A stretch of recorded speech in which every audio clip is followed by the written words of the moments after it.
Todas estas introducciones empiezan con un cuándo. Entonces tienes un cuándo y ya empiezan estas cosas. Y generalmente incluyen algo de ego trip al principio para que uno se sienta importante porque conduce esto.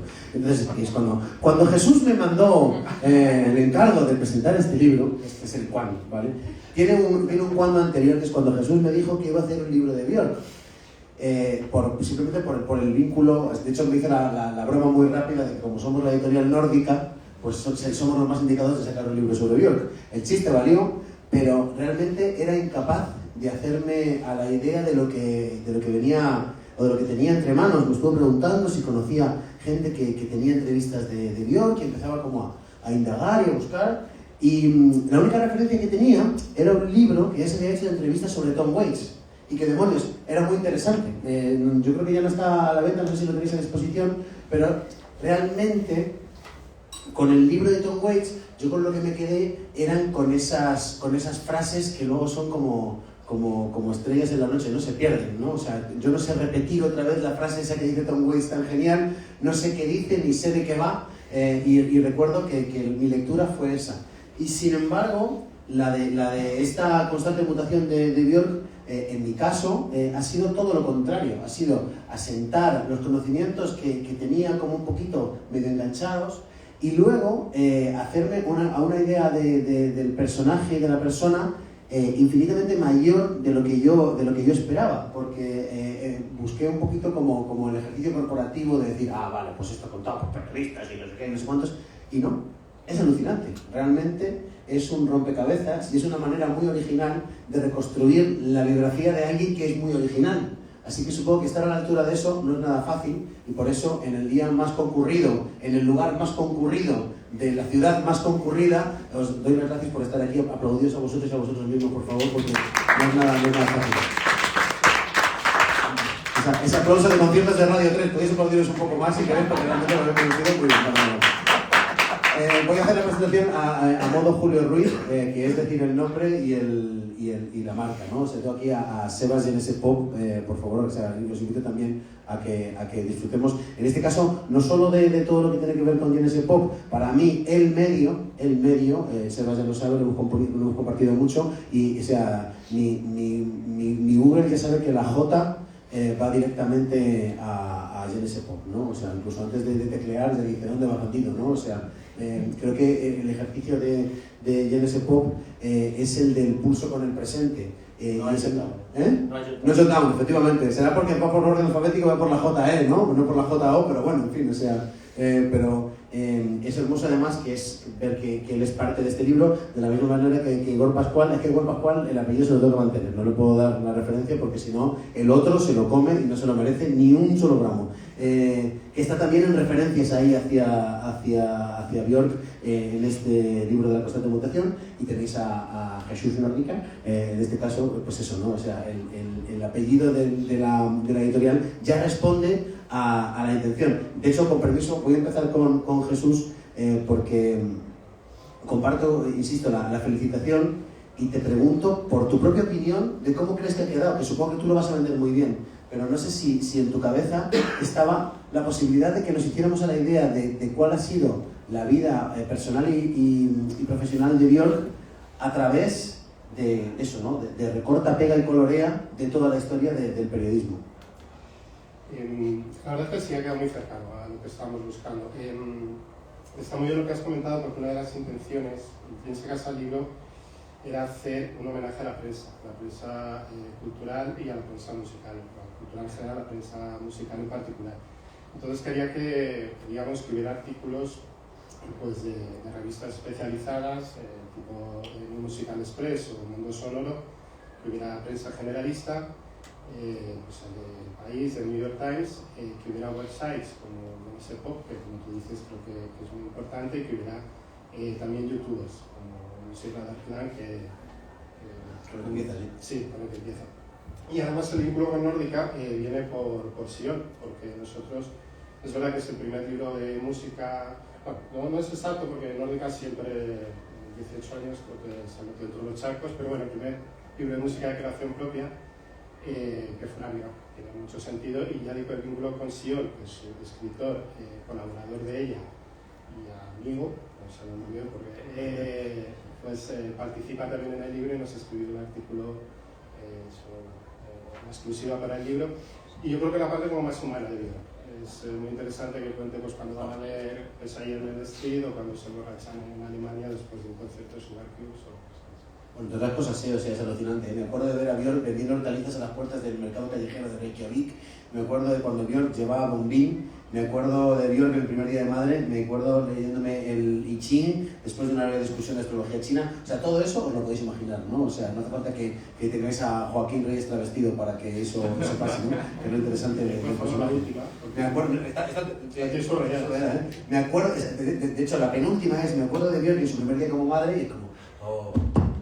Y de repente me acuerdo de la colección de tubos de escape de Björk. Y es como, vale, o sea, estamos con ese personaje. Con ese personaje que está tan a nuestro alcance en el espacio, no en el espacio, pero sí en el tiempo, que me pregunto, y empiezo con Sebas, si tú que has hecho una reconstrucción de un aniversario de un disco, visto desde ahora, ¿cuánto hemos sabido ver que en Björk y cuánto nos queda por saber ver? Esto pasa desde que la música es música, muchos estrenos de óperas, esto lo conoce muy bien también Igor, de historias de música clásica han sido fracasos que luego se han sabido ver. Y no sé si a veces miramos solo el dedo y no la luna de Björk. Bueno, yo lo primero que quiero es excusar que somos 4 hombres hablando de Björk, cosa que a Björk creo que le horrorizaría muchísimo. A mí no me cuentes como hombre. A mí tampoco, pero bueno, creo que para Björk contaremos. Tenemos nuestras trazas también nosotros. Creo que en el libro hay una cosa muy interesante que es muchos artículos de chicas, hay muchos artículos de periodistas femeninas y para mí ha sido bastante divertido notar cómo a veces los entrevistadores eran hombres y a veces eran mujeres. Y me parece uno de los muchísimos entretenimientos que hay en ese libro porque precisamente Björk ha hecho mucho por la asimilación de créditos, la importancia de los créditos como productora de muchas mujeres, ¿no? Y ha influido muchísimo, por ejemplo, a Rosalía en ese sentido. Entonces, creo que es importante recalcar eso. Y sobre lo que decías, respondiendo a tu pregunta, creo que Björk siempre ha estado bien considerada y creo que una de las cosas buenas que tiene el libro es recordar críticas de Debut, de Post, de Homogenic. Creo que la única crítica mala que hay en el libro es de Volta, que yo pensé en un momento dado que me vais a querer recoger pues, por no hacer... porque los fans no entienden como las críticas negativas y tal. Y estos libros básicamente al final se lo compran los fans. Pero yo creo que por ejemplo, que he hecho la retrospectiva de Debut en Genesis Pop, me lo pasé como un enano. Evidentemente hay cosas que han envejecido muy muy bien y otras menos bien dentro de que Björk ha envejecido de verdad muy bien, pero es verdad que es un disco que fue reconocido en 1993. No es como hacer una relectura de un disco que pasó desapercibido de Nick Drake, por ejemplo. Nick Drake fue una persona ignorada en su momento, no tenía fama, le mantenía Island Records de muy mala manera. En este caso, es lo curioso de Björk es ver cómo ha evolucionado como artista, cómo se ha desapegado de la comercialidad, cómo no le ha interesado seguir los cánones del mercado, la esclavitud de las playlists y demás. Y me ha parecido mucho más interesante leer sobre discos que a mí no me gustan, por ejemplo Biophilia, que hablar de mi artículo de debut. Todo el mundo sabe que el debut de Björk es una pasada, o el Post o lo que sea, pero lo interesante, el debate interesante es ¿qué quiso hacer Björk en Biophilia? ¿Lo entendimos? ¿Lo entendió alguien? A mí esa es como periodista lo que más me atrae. Hay un momento, y no quiero detener aquí demasiado la tarde, en la que nosotros somos los que fallamos como oyentes. Yo a veces me lo pregunto, ¿no? Porque cuando voy escuchando a Björk ya sé lo que quiero de Björk, ¿no? Entonces ella va cambiando, entonces cuando te da algo es como te vas para atrás y a veces igual acertaríamos más si nos centráramos en saber qué me quiere decir el artista más que en lo que yo quiero de ella. Claro, ella es de lo más interesante, los que sepáis, seáis fans de Björk, lo sabéis perfectamente, de lo más interesante que ha hecho ella ha sido criticar o cuestionar su propio trabajo con Nicura, ¿no? Como de repente cuando ella hizo un disco de desamor y de corazón roto, cuando se separó de su pareja y demás, todo el mundo dijo qué bonito, ¿no? Qué bonito es ese disco y tal. Y cuando hace un disco relacionado con la ciencia o relacionado con las matemáticas o con la biología o sobre apps o entra en un museo porque hace el primer disco con apps y demás, para ella tiene el mismo valor o más realmente, pero claro, en el mundo de la canción pop un corazón roto vende mucho y si es mujer pues más. Y una de las citas más interesantes que hay en el libro precisamente es Björk animando en una entrevista a las mujeres a que no solamente canten sobre corazón roto con una guitarra. Eso hace, efectivamente. Está guay, me encanta, ¿eh? Pero bueno, que es interesante escuchar lo que ella quiere decir con otros trabajos, no solamente con algo que podamos entender a la primera, como una ruptura. Ahí encontrémonos con el personaje. Igor, tú que además conoces bien la historia del arte, y también hay gran parte de mitomanía para bien en el relato y en tu placer. Te pregunto un poco por el personaje, ¿no? Precisamente creo que es la Odisea donde para conocer a las personas dicen de dónde vienes y quiénes son tus padres, ¿no? Y creo que es que con Björk, el de dónde viene y bueno, también cuál es su pasado, ¿no? Su formación, hace que ya encontremos al personaje que hemos disfrutado. Wow. Que jugamos, justo es un libro que está escrito por periodistas. Y Björk aquí es muy inteligente y para mí mucho más inteligente que Tom Waits, donde ahí sonoramente es increíble, pero en el relato hay mucha cáscara, por eso no te acuerdas de ninguna frase, ni yo tampoco, porque en el fondo es todo forma. Dentro hay muy poco, tú lees el libro de Tom Waits, todo muy bien, a mí me encanta, lo he visto en directo, todo muy bien, pero luego no hay nada dentro, aunque le parezca que sí, pero no.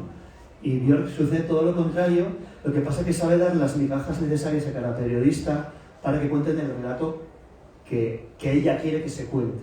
Es decir, tú cuando vas leyendo desde el año 93 hasta ahora, todos los escritos de gente muy diversa, hombres, mujeres, diversos tipos de medios, generalistas, menos generalistas, hay una cosa que a mí me gusta mucho fijarme, que es qué hay en común en todos esos artículos, que hay de diferente. Y hay muchísimas cosas que a lo largo de los años son comunes y que los periodistas tiran de un hilo de una migajita que Björk les va dando.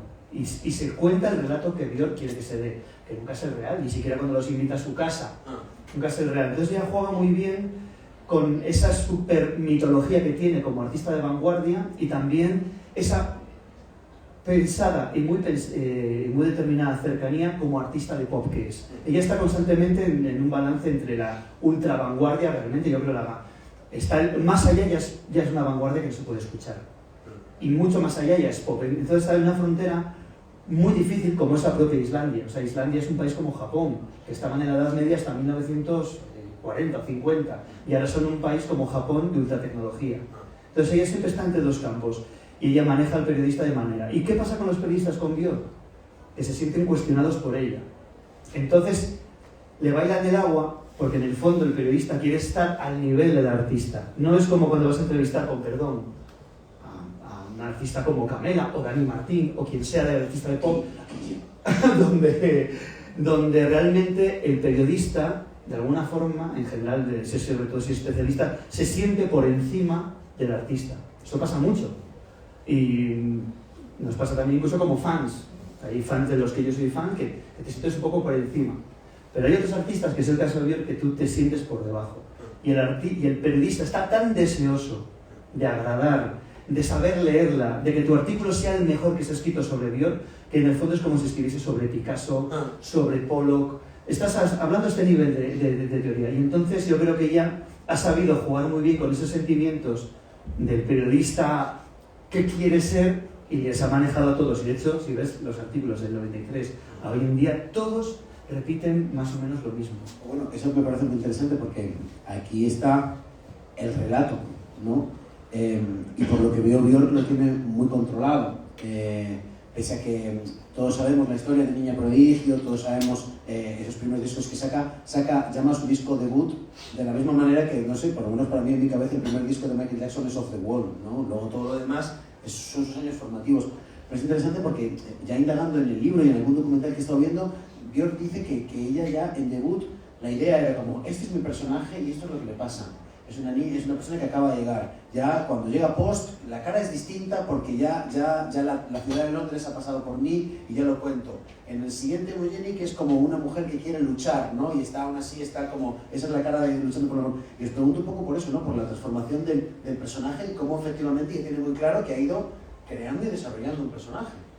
Esos primeros discos yo creo que tienen una parte que es fruto de su tiempo.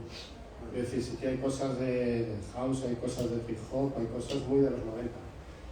Quizá probablemente Homogenic sea el momento que Björk es totalmente libre y solo se influye ella misma, de los grandes creadores. Ya en los 2000 es que yo creo que su fama baja, bueno, el pic probablemente se baila en la oscuridad, pero luego los discos también son más difíciles de escuchar. Ahora ya quién inspira a Björk, o sea, es muy complicado. Bueno, canto canario, este de garganta, que no sé cómo se llama, aparece en médula, radiofilia, es la propia naturaleza. Bueno, el cura probablemente sea el disco más terrestre de los últimos que ha publicado, ¿no? Y ahora Fosora, los hongos. O sea, es una inspiración que resulta muy complicada, pero sí que hay una mutación que llamamos en el libro, un cambio constante en ella, y hay pocos discos que se parecen al anterior, a pesar de que haya un pie en él. Nosotros tenemos un colaborador en el programa, yo trabajo en un programa que se llama Mañana Más en Radio Nacional, que se llama Luis Ángel de Benito, para mí el tipo que mejor habla de música clásica ahora mismo, y todo el rato nos está hablando en esos términos cuando habla de Vivaldi y de Beethoven. Están caminando por el bosque todo el rato y mirando a la naturaleza y emulando el sonido de un pájaro. O sea, tengo la impresión que eso además está dentro de los años formativos de la propia Björk, ¿no? O sea, ella viene también de conocer la música clásica y de saber cómo se desarrolla eso. Sí, perdón. Dos apuntes sobre esto que estás diciendo, que es súper interesante, de cómo va cambiando. Lo que creo que la música de Björk se va haciendo mucho más oscura y pierde fama, cierta popularidad, es porque hace como una artista pictórica, que es que tiende a la disolución de la forma. Es decir, las canciones de los 90 las puedes agarrar y las puedes bailar porque tienen un tempo muy marcado. Cuando llegan los 2000 lo que hace es quitar las bases tan fuertes, que es a lo que nos agarramos realmente. Entonces disuelve la forma y ahí no nos podemos atrapar, pero sin embargo siempre es pop, porque tiene una cosa de la que a veces poco se habla, que es el grano de la voz. Ese grano de la voz, de dibujar melodías, es lo que hace que puedes estar haciendo la vanguardia más bestia, como le pasa a Scott Walker en un momento dado, que a veces me recuerdan un poco, y tú la vas a seguir, porque esa voz es la que te amarra. Y a veces nos fijamos poco en la importancia que tiene la voz. Siempre hablamos de tecnología con ella, y sin embargo su instrumento principal creo que es la voz, que es la que nos ubica y no nos alejemos demasiado. Es decir, te deja caer al pozo, pero te da la mano con su voz para que sigas y no te vayas del todo, que estoy aquí, algo así.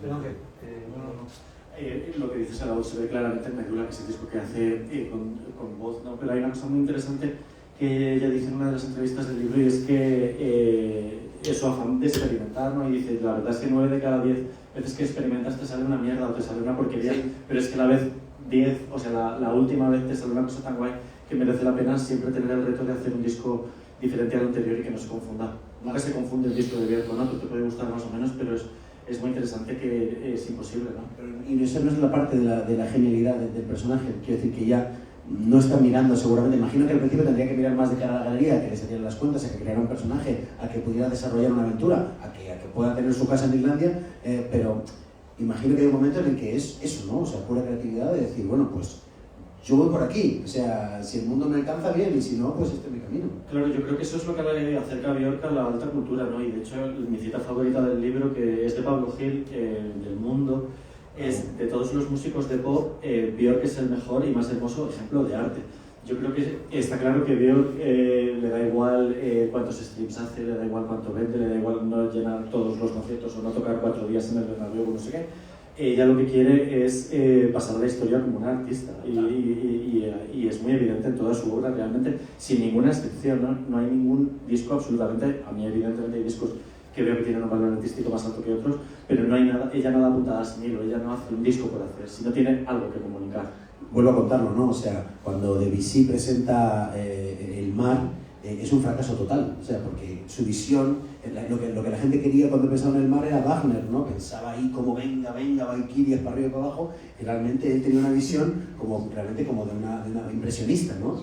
Y eso hace que, supongo que Björk lo haga, cuando digo sin importancia, a mí lo que me obsesiona también ver en su personaje es que tengo la impresión que lo que hace para ella es inevitable. O sea, ella ha contado que a ella no le cuesta componer, que ella básicamente pues se pone y le sale, ¿no? O sea, que no le da importancia, y supongo que eso se cuenta muy bien aquí, Jesús, supongo que tiene que ver también con su formación. Digo su formación de decir, conocí la clásica, pero yo no me quedé en la clásica, ¿no? Eso me gusta mucho, lo cuento aquí, ¿no? O no sé si lo cuenta en un documental que he visto, que de repente dice, cuando volví 15 años después a tocar con músicos clásicos con los que había empezado en el conservatorio, vi lo que podía haber sido, pero en realidad yo me fui por otro lado, ¿no? O sea, pero a la vez tiene como una formación, igual sus padres son hippies, y entonces ella pasa de las guitarras eléctricas porque no quiere eso, ¿no? O sea, ella está buscando otra historia. Sí, es cierto, pero a mí hay otra cosa creo que también completa el personaje de Björk, y es que al final lo personal también está en sus discos. O sea, hablamos, si es verdad, de toda esta parte creativa, experimental y demás, pero claro, discos como Bonicura o discos como Vespertine no se entienden sin la relación pues, con el que fue su marido y el padre de uno de sus hijos. Porque uno es de amor y sexo y todo bien, y el otro es de ruptura dura además, y con letras muy difíciles. Y creo que son una de las cosas que creo que sí que hemos conseguido en el libro, que como las dos cosas, no esa parte más artística, más absolutamente creativa, pero también la parte personal, la de volcar, nosotros que somos músicos, todo lo que te pasa en los discos está en Björk, y eso lo hace tan completa y tan interesante. Una historia en la cual estamos ahí como perros enganchados, o sea que si queréis compartir, y es mejor ahora que cuando se pase la pregunta, que decir, voy a hacer un turno de preguntas, si os parece, si alguien quiere ir comentando, nos lo decís y levantéis como la manilla, yo tengo buen ojo, y lo compartís ahora mismo para que vayamos un poco haciendo lo que es esto, ¿no?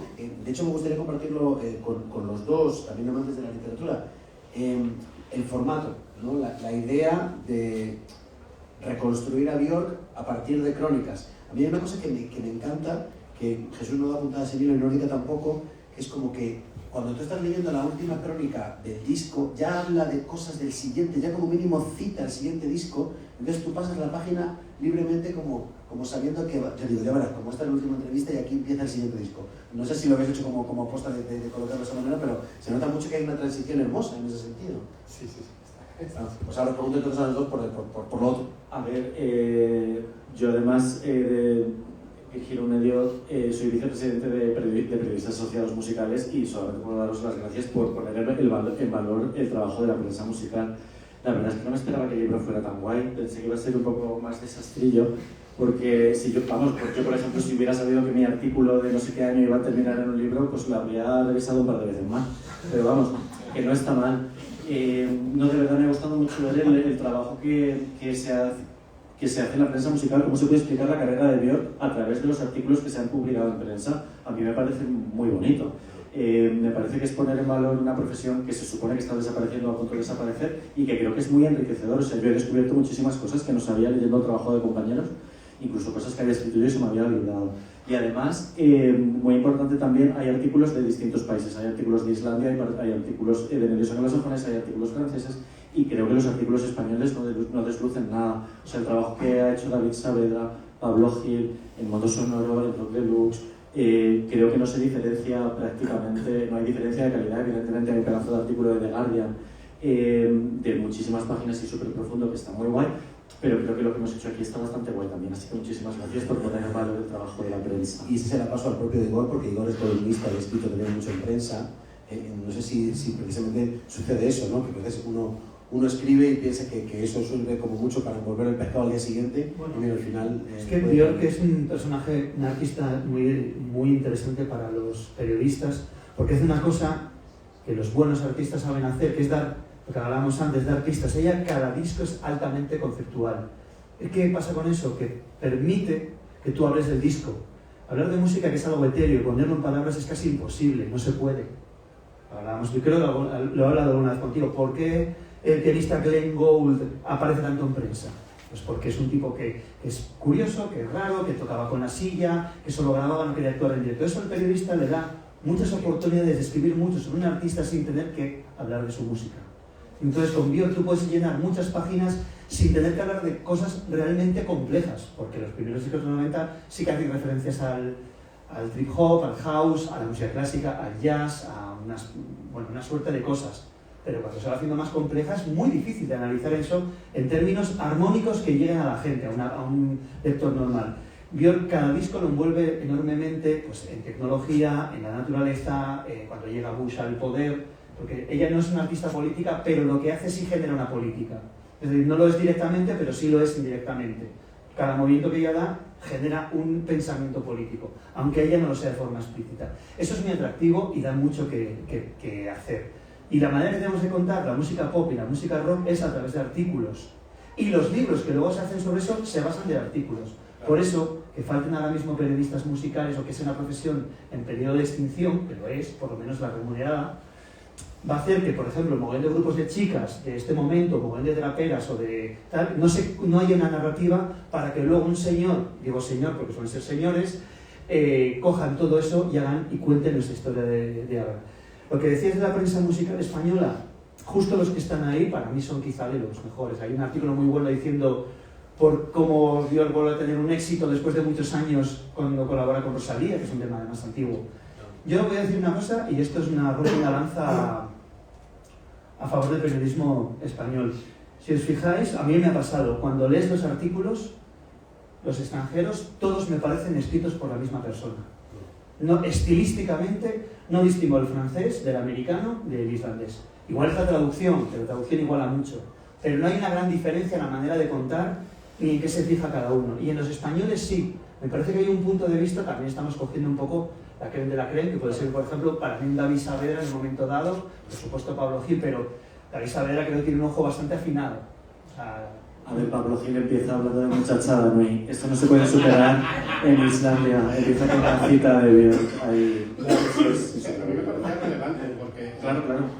obviamente es complicado escuchar hoy Bayonel y Happy sin pensar en Joaquín Reyes, claro, como más un año, es complicadísimo. eso era Robert Smith, cada vez que viene a tocar a España, como estaban en el camerino y no sé si estaban en el azul, la gente cantando. Vamos raros a la mañana. ¿Pero qué es lo que cantan? Hostia, ¿cómo le explicas eso? Fíjate que otra persona homenajeada por Joaquín Reyes es Madonna, con El tiempo va despacito.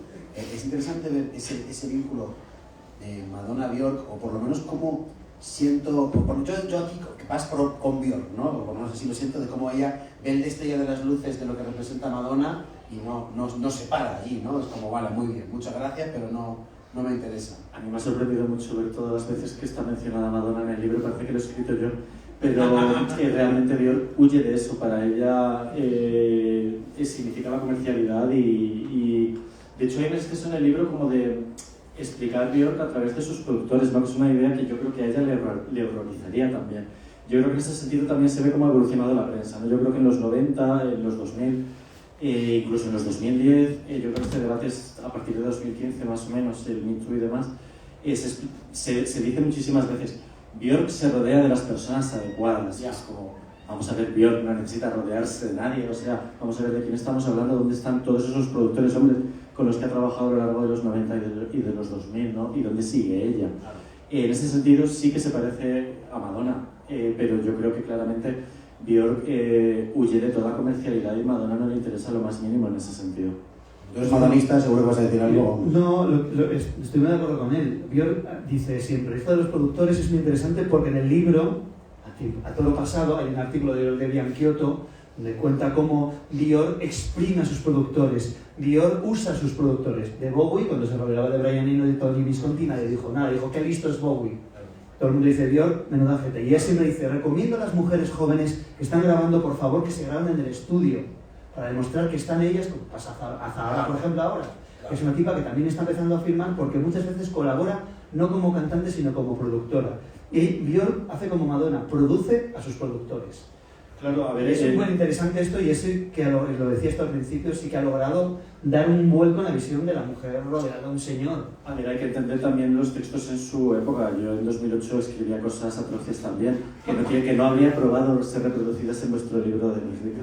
Pero, por ejemplo, de Arca y de Anony se habla en masculino en un momento. Son artistas trans, mujeres. Y duele a la vista, ¿no? Pero entiendo que habéis querido respetar el original. Sí, cuando Anthony se convierte en Anoji, sí se cambia, pero con Arca creo que se refiere al de masculino y femenino. Sí, aparece de las dos formas. Sí, era la grafía original.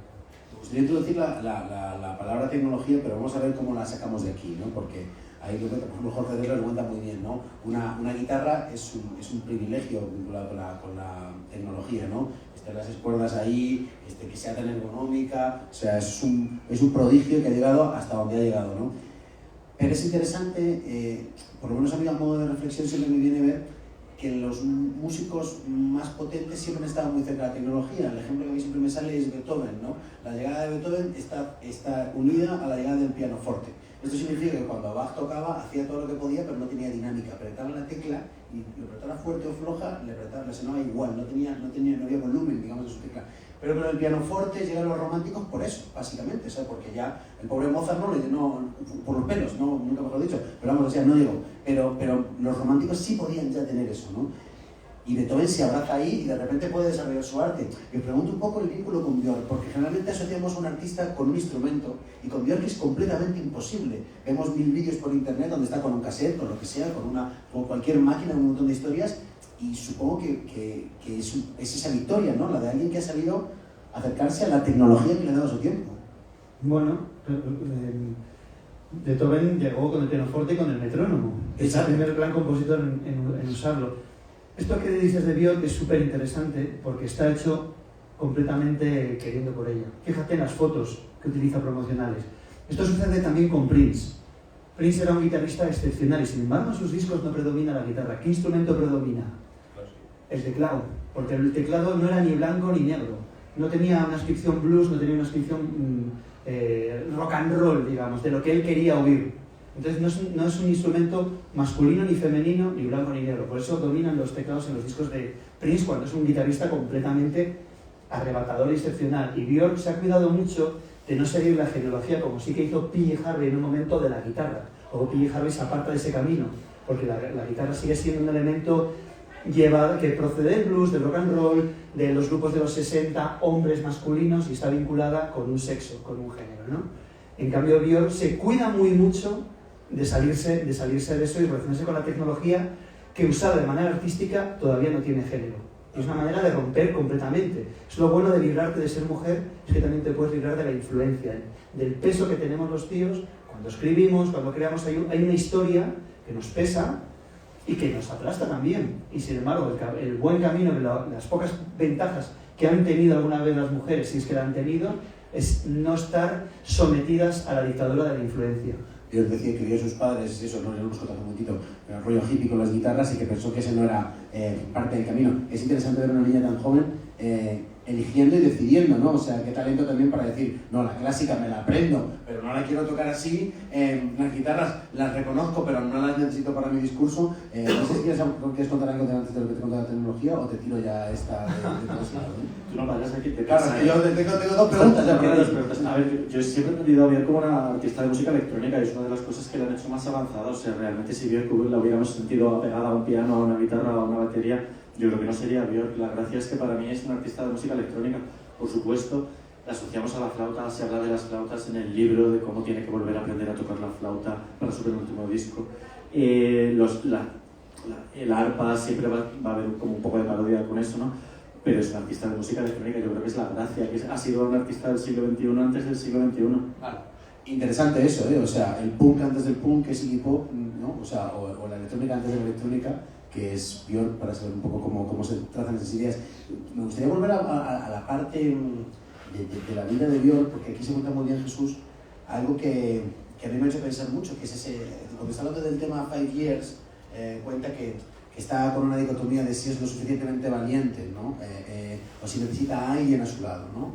O si lo puede hacer sola. Y luego dice, joder, yo cuando vivía en Islandia y era pequeña, me pasé 2 semanas haciendo, o sea, casi comiendo con lo que estaba con mis manos, ¿no? Casi le falta decir, ¿no? En la naturaleza, arreglándolas yo solo, ¿no? Y no sé si esa valentía es lo que conforma el carácter de Björk constantemente, ¿no? Es decir, bueno, yo en la música soy como persona, ¿no? O sea, me las apaño yo y vengo de hacerlo yo. Es que uno de los debates, obviamente nórdica, muchísima literatura nórdica y muchísima cultura nórdica. Y uno de los debates constantes en la editorial es si realmente eso es cuánto influye en esos países en esa creatividad. Y aquí con lo que estáis hablando, pues se podría entender a Björk sin ser islandesa. Se podría entender sin... O sea, es tan extraña, por la parte esa conceptual. O sea, podría haber sido, si hubiera crecido en Nueva York, hubiera crecido, o es eso lo que la da... Yo creo que Islandia, para mí, es uno de mis personajes favoritos de este libro. Se explica varias veces por qué su música, por qué todo es tan islandés en ella, ¿no? Y es muy interesante. Para mí ha sido de lo más interesante de leer. Es que eso, lo justo que acaba de decir Sebas, es lo potente. Insisto, la impresión es que a ella no le cuesta, porque es así. como a los flamencos. O sea, un flamenco está formado de esa manera. Entonces bueno, yo ayer estuve con Geray Cortés y en el documental que os invito también a ver, no sé si lo habéis visto ya, que ha hecho Tangana sobre Geray. Hay un momento en el que Geray en una cena le dice a Pucho: yo sé cómo sacarle un ole a un gitano, yo lo sé. Lo que pasa es que también yo quiero ir más allá y a la vez busco el reconocimiento de los míos y a la vez quiero dar un paso más adelante, ¿no? O sea, es interesante cómo, y eso seguro que Igor también conoce, hay personajes que son inevitablemente ellos, o sea, no les cuesta. Johnny Cash es Johnny Cash, ¿no? O sea, hay Neil Young es Neil Young, ¿no? No sé si ya estoy tirando un poco por un mismo camino, pero nosotros valoramos mucho lo que hacen, pero en realidad ellos, supongo que como dijo una vez Rodrigo Marante en una entrevista que me gustó mucho, el viento sopló y yo me dejé llevar. Sí, bueno, es que ya lo que hablábamos al principio, es fruto de un país muy peculiar que está entre América y Europa, está situada justo lo que ella hace, en pura frontera, está sobre la fisura de una placa, realmente. Islandia está sobre es un volcán porque es toda la dorsal atlántica y es una parte que sube. Entonces, cuando se reunían rusos y americanos, se reunían ahí. Cuando se hacía el campeonato de ajedrez entre Kasparov o algunos de los grandes americanos, se hace ahí. Es una tierra de frontera, una tierra neutral, que hablábamos, como pasó en Japón. Hasta hace muy pocas décadas era, no sé si habéis estado en Islandia. Yo estuve en Reykjavik, además, y si os fijáis, es increíble.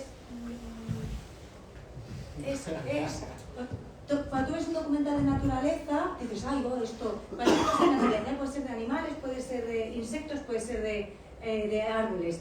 Y tú dices, claro, la naturaleza es cruel y es dura y está. Y tú vas a Islandia, caminas por dentro de la falla, dices, vale, esto es América, y si me muevo un poco para allá, estoy tocando Europa y Asia. Y sientes eso que ves en los documentales, es como si lo vieras en el suelo. Está a tu alrededor, o sea, es que te posee. Es como estar dentro de un documental de naturaleza. Una pasada. Como vivir en la 2. A la hora de la siesta. A las 4 de la tarde, De hecho, es que Björk explica esto en el libro. Ella andaba muchísimo, tenía que andar muchísimo para ir al colegio y iba cantando por la calle. Entonces dice, yo, mi discografía es naturaleza porque siempre he visto naturaleza cuando iba cantando al colegio desde que era muy chiquitita, ¿no? Y por eso la naturaleza es tan sumamente importante en la discografía de Björk, especialmente en los últimos años. ¿Qué hacemos con Björk? Deja, como dice lo del Fari, déjalo a los chavales que camelen si pretenden darle la mandanga, o sea, porque yo creo que tenemos como algo en el cual todos caminamos junto a ella. ¿Estuviste en el último? Yo fui allí también, no sé cuál fue la impresión tuya, ¿estuvisteis? Yo fui allí y comparto lo mío y si quieres la compartes tú.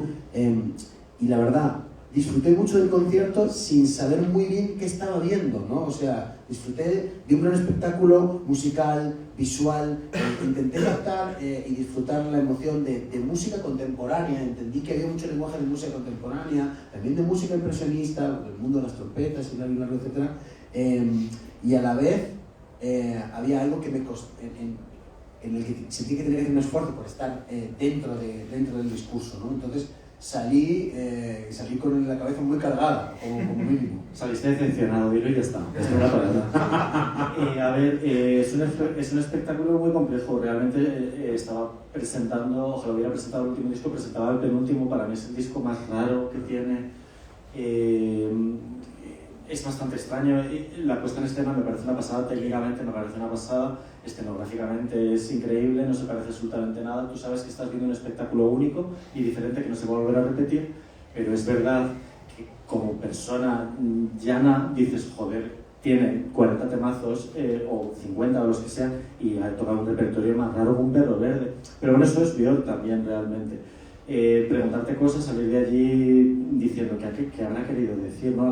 La verdad es que es un show pues eso, muy diferente y joder, pues con un concepto detrás muy interesante, pero claro, entretenido no es. Claro, o sea, hay una pelea. Oye, y se acerca más a un espectáculo de ópera vanguardista que a un concierto de pop. Entonces incluso las canciones famosas, bueno, digamos los singles, como se hizo Venus a Savoy, Isobel, eran irreconocibles. Creemos que sí. Sí, bien reconocibles totalmente, claro, empezaba a cantar y la gente se venía un poco arriba, pero decía, claro, no me cae muy arriba, que tampoco, claro, que no va a venir en ningún momento un momento técnico, o sea que... También me has preguntado antes si había ido al concierto de Björk y digo, ojo, Björk es buenísima en directo, tiene una voz espectacular, todo lo que hace está mega pensado, todo tiene un sentido, todo tiene un concepto y es un artista en directo alucinante. Pero yo la quiero reivindicar como música de estudio porque, ¿sabes? Como que últimamente parece que el final de algo es como ver al artista en directo, ¿no? Y creo que su obra va a pasar a la posteridad y se escuchará probablemente durante siglos, probablemente sea de las pocas personas que se escuchen dentro de un siglo. Y lo que va a quedar ahí es lo que ha grabado y me parece que es una pasada de rico desde el punto de vista musical, matemático, lírico no tanto, pero también. Y como que siempre terminamos hablando de su directo, de la canción que hizo para su exnovio, de la canción que hizo para su madre muerta, o no sé qué, y a mí de lo más interesante del libro me ha parecido cuando se han explicado producciones, ¿no? La manera que tiene de meter los beats, la manera que tiene de estructurar canciones, por qué repite unas frases sí y otras no.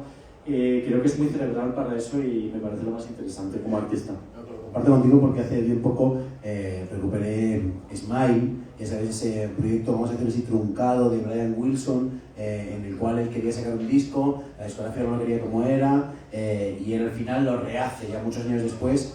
Y efectivamente, mi manera de diseccionarlo era un poco como cuando escuchas los discos de Björk, ¿no? Estás escuchando algo que solo puede pasar en un estudio donde Brian Wilson está trabajando con las herramientas que tenía en el momento, tecnológicas hasta donde le daba la vida, y está efectivamente haciendo un ejercicio que se revisa 40 años después y te vuelves loco. Y es interesante ver cómo acabas de comentar eso, que tiene que ver con algo que me comentaba el papá de un amigo con el que aprendía música, parece otra cosa, pero no, todo bien, no ha habido ningún tipo de...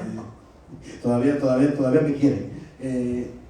Y él comentaba, dentro de 100 años, efectivamente, no hablaremos de muchos discos. No sabemos quién es Matthew Bellamy, pero sí sabremos quién es Björk. O sea, hay cosas que se irán quedando y que permanecerán en el tiempo. Lo hemos hecho queriendo, un poco por dejarte como... Claro, es que el periodismo, ya que estamos hablando de periodistas, no se tiene que hacer preguntas que acaben por sí o por no. ¿Queréis contar vuestro vínculo con Björk? ¿Alguien ha estado en concierto, algo con la historia o alguna...? ¿Nadie ha estado en concierto de Björk? Ah, interesante esto. Sí, sé que han estado en los estudios, pero no tienen nada. Sí, nosotros hemos estado en muchos. Sí, hemos estado unos cuantos. Hemos perdido la cuenta ya. No todos, pero yo he perdido el interés. Es interesante eso. ¿Quieres hablar, por favor? Sí, a mí me interesa eso. El antifan. No, antifan, no, a ver. Ha llegado el antifan. Todo está vinculado a un comienzo, al comienzo de la música electrónica. Hablamos del 93, no sé cuántos años hace, sobre todo esto. Todo empezó, yo tengo una discografía, la he ido escuchando y cada vez va mejor hasta que empezó a irse por otros derroteros que no entendía. Quizá también tiene que ver con que hay momentos que te interesa un tipo de música y deja de interesarte. Yo quizá me he quedado en esos beats y es verdad, cada vez que la veo necesito que me diga de Happy o cualquier otra cosa. Estos últimos discos no los he entendido o no me interesan, no sabría qué deciros, tampoco es eso. Es interesante, por eso hacéis esa pregunta, ¿no? O sea, ¿qué hacemos? O sea, hay una cosa que me contó la vecina Luis Farray que me encanta, que no sé si es verdad, pero la comparto. Que dice que había una tribu de indios en el cual a un indio le dejaban hacer lo que le diera la gana para saber si el resto estaban equivocados. Y no sé si Björk es un poco el indio de esta tribu en la cual le dejan un poco hacer lo que quieran a coste de que tú sabes que hay un artista que ya no recuperarás, ¿no? Es como... No es lo mismo, pero es como en un concierto de Dylan y tú estás esperando que te toque unas canciones y no te las va a tocar nunca más, ¿no? El ejemplo no es el mismo porque estamos hablando de alguien que cambia una y otra vez. De todas formas, a ver, a mí me ha pasado especialmente con el penúltimo disco, que es Utopía, ¿no? Ese disco lo recuerdo muy poco, pero hay yo veo una diferencia abismal entre Björk y voy a mojarme aquí ahora mismo y decir Noel Gallagher o yo que sé, Brett Anderson o gente de la época del Britpop, de su época, ¿no? Ellas siempre intentan generar un discurso, construir una obra de arte de alguna manera que se puede entender de un mejor o peor, compartir, la puedes disfrutar, la puedes escuchar 80 veces, la puedes escuchar 2, pero siempre hay un discurso detrás, ¿no? Hay un concepto y algo que explicar y bueno, creo que en otros artistas de su generación y de otras generaciones no ha habido esa ambición de manera tan continuada y tan persistente. No sé, realmente yo recuerdo escribir una crítica mala de Volta y no es que me arrepienta, pero creo que también ahí tenía un discurso y se ve en el libro incluso cuando hablan mal de ese disco, ¿no? Y creo que otros artistas cuando hacen un disco malo, creo que realmente, o peor, mediocre, o que ni siquiera da para un debate, o que ni siquiera merece ser mencionado ni siquiera aquí con 20 personas, creo que hay una diferencia bastante, por lo menos para mí, bastante palpable, ¿no? En el caso de Björk siempre hay algo sobre lo que hablar. Sí, yo sí creo que hay artistas que hay que medirles distintas cosas. Cada artista es como cuando vas a un restaurante de 3 estrellas Michelin y vas de repente a un restaurante de comida rápida. Todo es válido, depende de qué momento. A Bon Jovi yo quiero que me toque los hits desde el primer momento y a Björk le pido otra cosa, le pido que abra camino y que se equivoque. Cuando Brett Anderson de Suede saca un disco flojo es porque está falto de inspiración, no porque quiera dar un paso y se haya equivocado, es porque no tiene una buena cosecha de canciones, que es lo que le pasaría a Oasis. O sea, Oasis, si sacan un disco malo, no es porque hayan querido cambiar y no les haya salido, sino porque no están en vena, porque no siempre tiene los hits adecuados. Y el camino de Björk es otra cosa. Es que yo creo que a cada artista hay que pedirle una cosa distinta y cada uno tiene que dar lo que sabe dar. O sea, hay artistas que tienes que, para mí, encima es mi disco favorito de Björk, además, pero me parece que está como a caballo entre todo, que por eso igual me gusta y por eso igual gusta poco, porque es un compendio de millones de cosas que no tienen sentido, pero que yo es un disco muy fértil para su posterior carrera. Y a Brett Anderson o a Oasis les pido otra cosa muy distinta que también me produce mucho placer. Entonces yo creo que cada uno también hay que saber estas cosas que se dicen dicen los periodistas y los artistas también decimos con demasiada facilidad. Estas frases lapidarias de el arte siempre tiene que ser contestatario, el arte tiene que hacer preguntas, o no. O no, claro, efectivamente. Así está el rock and roll para hacer bien eso. Sí, para bien no digo, o sea, que somos, yo creo que hay un punto de disfrute total en el cual uno, pues eso, ¿no? Macarrones con chorizo. Es que yo soy un artista que hace preguntas, preguntas ya tengo yo, no quiero ya más. Claro, o sea, parece que efectivamente eso es. No, que decía que eso con Björk pasa. Es decir, la Björk de debut ya no va a volver, la Björk de post ya no va a volver. Parece, todo esto puede ocurrir en la vida y sobre todo si la cuenta bancaria baja, pero parece muy difícil que Björk haga una gira de grandes éxitos interpretando las canciones tal cual las compuso hace 20 o 30 años. Esa es Björk. Oasis vuelve, otros por las razones que sean, pero claro, la veo complicado. No le pidas eso. Vamos a ir rematando porque Isabel Di Jesús no nos deja estar una hora sin pisar un bar o ver las luces de Madrid, ya sabéis, como para niños tenemos una misión que cumplir. Y antes rematemos, ¿no? Hay algo que me gusta mucho pensar, ¿no? Claro, comenta un poco Sebas, ¿no? De esas Björk, estas Rosalías, ¿no? O sea, ese discurso que ha hecho que muchas personas se dediquen al mundo de la música viendo lo que ella había hecho y cómo, incluso los propios Radiohead comentan, ¿no? Oye, estábamos viendo cómo estaba cambiando la música, ¿no? O sea, es algo que a mí me apasiona ver cómo los de su tiempo ven como hay alguien que está a tu lado, que está cambiando, o sea, como se supone que solo Radiohead que está cambiando la música, viendo cómo Björk cambia la música. Oye, no vamos a hablar de cuando Björk se come un jersey de lana. Es verdad, que vamos aquí con el Rotrier, Que nos vamos de aquí, que hemos venido muy serias. A ver si el momento de Björk con las Rotrier peleados me parece de lo más divertido del libro. Hay un punto ahí divertido que lo sepáis. Además aquí hay chicha, Y Björk se comió un jersey de lana, ahí lo dejo. Está documentado 2 veces. Sí, o sea, Björk como artista... ¿Alguien lo desmiente? ¿Está documentado 2 veces o se lo comió 2 veces? Está documentado 2 veces. O sea, aparece una vez y luego aparece una productora de Dancing in the Dark diciendo que lo ha visto. De hecho, con permiso, ahondo ahí, dice Bon Trier, dice que Bon Trier vio la escena de las noticias y queda fascinado cuando ve ese momento en el que Björk le pega a una periodista y a partir de ahí Lars von Trier se interesa por Björk. O sea, es como crónica de una muerte anunciada, ¿no? O sea, si te interesó cuando le pegó a una periodista... ¿Qué podía salir mal de ese rodaje? Pero contestando a tu pregunta, yo creo que Björk como artista vanguardista está súper obligada se siente obligada, bueno, le atrae, le encanta la gente joven, por eso le gusta Rosalía, por eso le gusta Arca, por eso hace tan buenas amigas con Arca.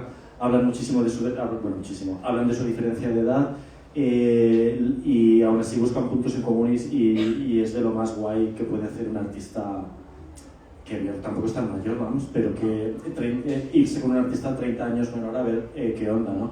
Que es lo mismo que ha hecho ahora pues Kim Gordon, por ejemplo, deconstruyendo ritmos trap, ¿no? En lugar de huir, pues decir, ¿qué coño hay ahí? Voy a ver qué puedo aportar y lo voy a llevar a mi terreno. A mí eso me mola mogollón y el Björk prácticamente es una obviedad. ¿Quieres algo más? ¿Está tiempo? Sí, yo acabo ya. A mí lo que más me fascina de Björk, que es una cosa muy rara, que no tiene nadie, es que haciendo una música electrónica, como bien dices, que es la música internacional, es decir, la electrónica no suena a un sitio, y ella logra que la electrónica suene de un lugar, que es Islandia. Eso es una cosa súper rara, que es un mérito tiene mucho mérito. Voy a rematarlo haciendo una pregunta a Jesús. ¿Cómo firmaría este disco, este libro Björk? Si le dijeras que lo firmara, le daría un trozo de musgo y lo pondría aquí, le diría no, simplemente pasaría su mano por encima, ¿sabes? Mordería, se comería el bocadillo como si fuera un bocadillo. Ahora no sé cuál es la etapa, porque ya como Björk ya ha pasado la etapa hongos, pero bueno, salió justo por el momento con la inspiración de los hongos, así que nos dejaría un huevo islandés, pues claro, no sabe a dónde te puede llegar.